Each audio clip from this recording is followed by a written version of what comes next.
Hello, नमस्कार दोस्तों। आज हम बात करेंगे प्रोटीन ई गवर्नेंस टेक्नोलॉजी के बारे में और इस स्टॉक्स में जो गिरावट हो रही है, उसके पीछे का रीज़न हम यहाँ पर जानने की कोशिश करेंगे। तो यहाँ पर अगर आप देखेंगे तो स्टॉक्स में मैंने ऑलरेडी लेवल्स बना करके रखे हुए, क्योंकि मैंने पुराना जो वीडियो बनाया था उसमें ये सारे लेवल्स मैंने ड्रॉ करके रखे हुए थे और इस स्टॉक्स को सेव करके रखा हुआ था। तो सारे के सारे लेवल्स मुझे यहाँ पे फिर से मिल चुके हैं और स्टॉक्स जब ऊपर की तरफ यहाँ से जा रहा था और मैंने कहा था कि जब तक स्टॉक हाई बना रहा है और ग्रीन कैंडल बना रहा है तब तक हमें वेट करना है। जब स्टॉक्स हमारा हाई बनाना बंद कर देता है, रेड कैंडल बनाना स्टार्ट करता है और पिछली कैंडल के लो के नीचे क्लोज होता है, तो आप अपना प्रॉफिट बुक कर सकते हैं। और वैसे भी अगर आप देखेंगे तो इस कैंडल का हाई और इस कैंडल का लो हमारे लिए सबसे इम्पोर्टेंट था, जो कि मैंने आपको यहाँ पर इस कैंडल के माध्यम से समझाया था। स्टॉक में इन्वर्टेड हैमर कैंडल भी बनी थी और उसके बाद से ही स्टॉक्स में गिरावट आ रही है और रेड कैंडल बनते हुए लो बनाते हुए स्टॉक नीचे की तरफ आ रहा है। अब स्टॉक्स का जो इम्पोर्टेंट सपोर्ट वाला लेवल है वो मैंने आपको रेड लाइन के माध्यम से समझा रखा है। 1121 रुपए के आसपास का ये सपोर्ट हमारा बनना बहुत जरूरी है। क्यों?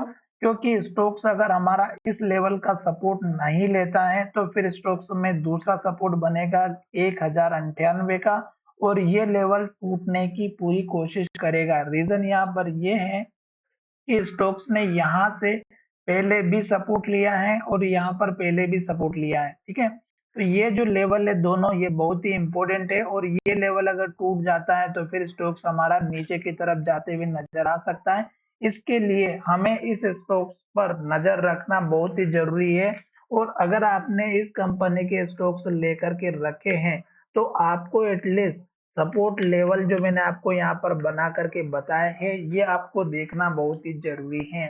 अगर स्टॉक हमारा इस लेवल पर आकर के सपोर्ट लेगा तो ग्रीन कैंडल बनाएगा, वॉल्यूम दिखाएगा और ग्रीन कैंडल के हाई के पास क्लोज होता हुआ नजर आएगा। ठीक है, तो ये दो तीन चीज का ध्यान रखना है। अभी वॉल्यूम यहाँ पर बिल्कुल भी नजर नहीं आ रहा है, स्टॉक घटते हुए नजर आ रहा है, पर स्टॉक में वॉल्यूम और भी नीचे जाते हुए नजर आ रहा है।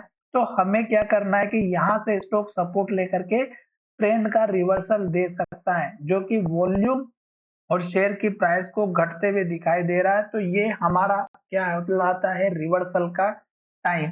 तो यहाँ पर एक दो दिन के बाद फिर से स्टॉक्स में हमें यहाँ पे सपोर्ट मिलने के बाद स्टॉक ऊपर जाते हुए नजर आ सकता है। तो टारगेट आपको कौन सा लेना है? पहला टारगेट आप लेकर के चलिएगा 1178 रुपए के आसपास का, 1178 या 1185-84 रुपए का।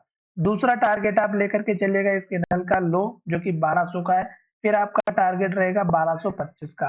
फिर ये जो मैंने आपको लेवल्स बना करके दिखाए हैं, यहाँ का हाई, ये वाला हाई, फिर ये यहाँ पर हाई और फिर यहाँ पर हाई, तो ये आपके टारगेट दिखाई दे सकते हैं। फिलहाल रेड कैंडल में कभी भी एंट्री नहीं लेना है, खास करके अगर स्टॉक एक के बाद एक रेड कैंडल बना रहा है, लो बना रहा है और लो के पास क्लोज हो रहा है।